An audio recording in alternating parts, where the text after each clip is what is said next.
खेल में ही जीवन हो, जीवन में हो खेल, समग्र राष्ट्र से जुड़े, कभी न टूटे मेल। जय हिंद, मैं हूं वीना और आज खेलों का राष्ट्रीय एकता और समाज इंसान के जीवन में महत्व के बारे में कुछ बोलने जा रही हूँ। यूं तो हर इंसान का खेलों से एक अनोखा रिश्ता होता है, शायद ही ऐसा कोई बचपन हो या जो बिना खेले बड़ा हुआ हो। और बातें जब बचपन की हो तो चाहे कितनी भी उतार चढ़ाव से क्यों न भरी हो, खूबसूरत ही होती हैं। इंसान के जीवन में खेल बहुत ही महत्वपूर्ण होता है। वो इंसान के जीवन के लिए, समाज के विकास के लिए और राष्ट्र के निर्माण के लिए बहुत महत्वपूर्ण होता है। हम सभी जानते हैं कि एक स्वस्थ शरीर में स्वस्थ मस्तिष्क का निर्माण होता है और एक स्वस्थ मस्तिष्क एक सकारात्मक और ऊर्जावान समाज का जनक होता है और ऐसे ही समाज हमारे एक विकसित राष्ट्र के आधार होते हैं। व्यक्तिगत रूप से खेल हमें मेहनत, एकाग्रता, समर्पण, अनुशासन और सबसे महत्वपूर्ण सामूहिक रूप से कार्य करने का एक सीख देता है। ये एक ऐसा सीख होता है जो हम कभी बायो केमिस्ट्री या फिजिक्स लैब में बैठकर नहीं सीख सकते हैं। इसे सीखने के लिए हमें खेल के मैदान में आना ही होगा और खेल के मैदान से सीखा यह गुरु मंत्र पूरी जिंदगी हमारे साथ निभाते हैं। परंतु कभी कभी ये बहुत ही दुखदायी होता है कि जब भी प्रतिस्पर्धा खेल और पढ़ाई की हो तो अक्सर खेल हार जाता है। हमारे समाज में ये धारणाएं हैं।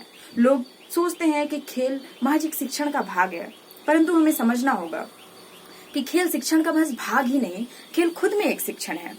हमारे समाज के अनेकों विभूतियां हैं जिन्होंने खेल के बदौलत, जिनकी जिंदगी खेल के बदौलत बदल गई। उन्होंने देश विदेश में अनेकों मेडल्स लाकर हमारे देश को गौरवान्वित किया है। परंतु ये मेडल्स, ट्रॉफीज और देश के वाहवाही के अलावा अगर कोई चीज सबसे महत्वपूर्ण है, सबसे आगे है, तो वो है राष्ट्रीय एकता। जी हाँ, हर नागरिक के लिए सर्वोपरि और होनी भी चाहिए, क्योंकि एकता के बगैर सब चीज खोखली होती है, चाहे वो परिवार हो, समाज हो या कोई महान राष्ट्र हो। पर यूं ही अगर हम किसी को एकता की बात समझाएं तो वो शायद समझाने में हम विफल हो जाए या समझने में ये मुश्किलें आ सकती हैं।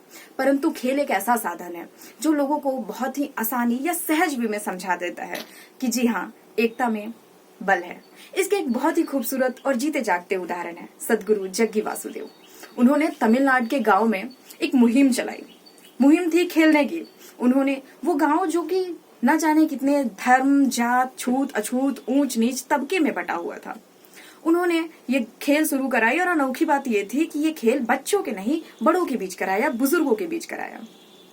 चूंकि ये मुहिम चुनौतीपूर्ण था, लेकिन समाज में फैले ऐसी दुर्भावना के लिए, ऐसी मानसिक के लिए जरूरी था, ऐसी मानसिकता को दूर करने के लिए ये जरूरी था।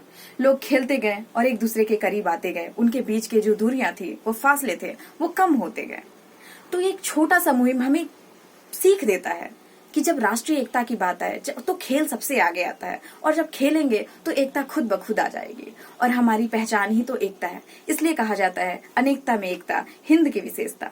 हमारी राष्ट्रीय एकता जब जब कमजोर पड़ी है तो आक्रामकों ने इसका भरपूर फायदा उठाया है। हम सब जानते हैं हमारे ऊपर इतिहास में क्या क्या हुआ, पर जो भी हुआ उसे हम माफ जरूर करें, परंतु भूले कभी नहीं।